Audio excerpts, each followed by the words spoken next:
கள்ளழகர் ஆத்துல இறங்குனா சித்திரை திருவிழா, நம்ம வெற்றி தலைவர் மதுரை மண்ணில் இறங்குனா அது அரசியல் திருவிழா. கூட்டம் கூட்டினவெல்லாம் தலைவனாக முடியாதுன்னு சொல்லுவாங்க. ஆனா இது கூட்டம் இல்ல, இது படை. நம் வெற்றி தலைவரின் போர் படை. விஜய்க்கெல்லாம் அரசியல் தெரியுமா? அவருக்கு தெரியாதுன்னு சொன்னீங்க. உண்மைதான், உங்க அரசியல் அவருக்கு தெரியாது. ஏன்னா அவருக்கு ஊழல் பண்ண தெரியாது. பொய் வாக்குறுதி கொடுத்து மக்களை நம்ப வச்சு ஏமாத்த தெரியாது. அது மட்டுமல்ல, சொந்த குடும்பத்தை காப்பாத்த மாநில உரிமையை அடமான வைக்கும் சுயநலம் அவருக்கு தெரியாது.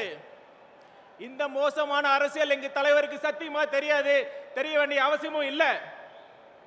மக்களுக்கு உண்மையா நல்லது பண்ணுங்கிற எண்ணம் இருக்குல்ல, அந்த அரசியல் மட்டும்தான் தெரியும். அதை தான் செய்ய போறாரு. பார்க்க தானே போறீங்க. நம்ம தளபதி அவர்கள் பண்ணது மிகப்பெரிய தியாகம்.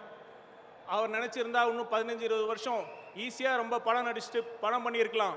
அதெல்லாம் விட்டுட்டு வராருன்னா ஒரே காரணம் தான், அவருக்கு எல்லாம் கொடுத்த அந்த தமிழ் மக்களுக்கு ஏதாவது செய்யணுங்கிறதுக்காக தான். நாமெல்லாம் அவர் பின்னாடி நிற்க வேண்டாமா? நாமளும் ஒரு தியாகம் பண்ணணும். பெரிய தியாகம் இல்லை, சின்ன தியாகம் தான்.